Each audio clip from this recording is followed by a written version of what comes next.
Hello students, now we will start our new topic, that is capitalization. Capitalization is a major constitute of financial plan. Financial plan का एक major constitute है capitalization. It is related to the total amount invested in business. Capitalisation का मतलब है कि आप business में कितना टोटल अमाउंट इन्वेस्ट करते हैं. Capitalisation is considered synonymous of financial planning. In narrow sense में आप क्या कहेंगे? कैपिटलाइजेशन रेफर करता है to the process by which a firm determines the quantum of long term requirement of funds of operating the business. Capitalisation का मतलब है एक वो प्रोसेस जिसमें फर्म ये डिटर्मिन करती है कि कितना उसे लॉन्ग टर्म रिक्वायरमेंट फंड्स का चाहिए अपने बिजनेस को ऑपरेट करने में. Next is meaning. Capitalization means forecasting the need of funds for company, their sources and their proportion of such sources. Capitalization का यहाँ ये मतलब है कि कितने आपको फंड्स अपनी कंपनी के लिए चाहिए, आपको फंड्स कहाँ कहाँ से आएगा और कितना कितना प्रपोर्शन आपको सभी सोर्सेज से चाहिए. तो according to Justinberg, here is one definition.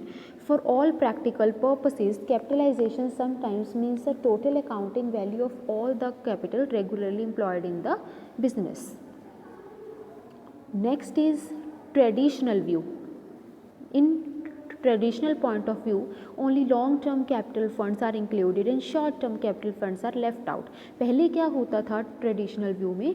सिर्फ लॉन्ग टर्म कैपिटल फंड्स को इंक्लूड किया जाता था और शॉर्ट टर्म को एक्सक्लूड किया जाता था. और अकॉर्डिंग टू ट्रेडिशनल व्यू क्या है? शॉर्ट टर्म, इसमें आपके लॉन्ग टर्म कैपिटल फंड्स कौन से होते हैं? जैसे debt, share and share capital, and long term security and reserves and surplus. Next is modern view. तो पहला था अकॉर्डिंग टू मीन्स आपके ऑर्थोडॉक्स अप्रोच थी. अब क्या है आपके मॉडर्न व्यू? क्या कहते हैं? मॉडर्न व्यू के अकॉर्डिंग आपकी सोर्सेज ऑफ कैपिटल कौन कौन से हैं? जैसे आपका शेयर कैपिटल इसमें इन्वॉल्व होते हैं, रिजर्व्स एंड सरप्लस भी, long term loans and short term loans and trade credits. Next is difference between the capitalization, capital and capital structure and financial structure. अब हम इन सब में डिफरेंस पढ़ेंगे. Here, capitalization in business is meant by the total amount of capital invested. कि capitalization का मतलब है कि कितना आपने कैपिटल टोटल इन्वेस्ट किया है, जिसमें आपके share capital, debt capital and reserves and surplus भी इंक्लूड होते हैं. Now capital means the net worth of a business. अब इसमें नेट वर्थ कैसे कैलकुलेट की जाती है? Total assets minus long term and short term liabilities. Then है कैपिटल स्ट्रक्चर. कैपिटल स्ट्रक्चर है कि कैसा म्यूचुअल रिलेशनशिप है आपके लॉन्ग टर्म सोर्सेज में. कैपिटल स्ट्रक्चर का मेन एम ये है कि आप एक एडिक्वेट बैलेंस बना के चलेंगे in owned capital and in equity capital. Next is financial structure. Financial structure का मतलब है कि क्या कॉम्पोजिशन है लाइबिलिटी साइड पे. ठीक है, ओन्ड कैपिटल इसमें इंक्लूडेड है, प्रेफरेंस शेयर कैपिटल इसमें इंक्लूडेड है, long term loans and short term loans भी इसमें इंक्लूडेड है. Then theories of capitalization, there are two types of theories, cost theory of capitalization and capitalized value of earnings theory. Cost theory क्या कहती है? इस theory के according जो हमारा कैपिटलाइजेशन है वो कैसे डिटर्मिन होता है? On the basis of cost of various assets. Various asset जितने भी हैं उसकी कॉस्ट को आप डिटर्मिन करते हो.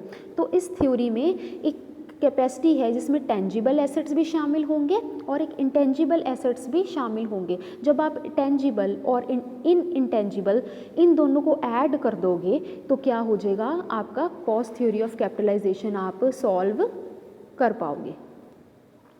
नेक्स्ट इज जैसे फॉर एग्जांपल जैसे यहाँ दे रखा है, अगर कंपनी को फिक्स्ड कैपिटल 10 लाख है और वर्किंग कैपिटल 4 लाख है और 50,000 है एक्सपेंसेस, तो आपका अमाउंट ऑफ कैपिटलाइजेशन क्या होगा?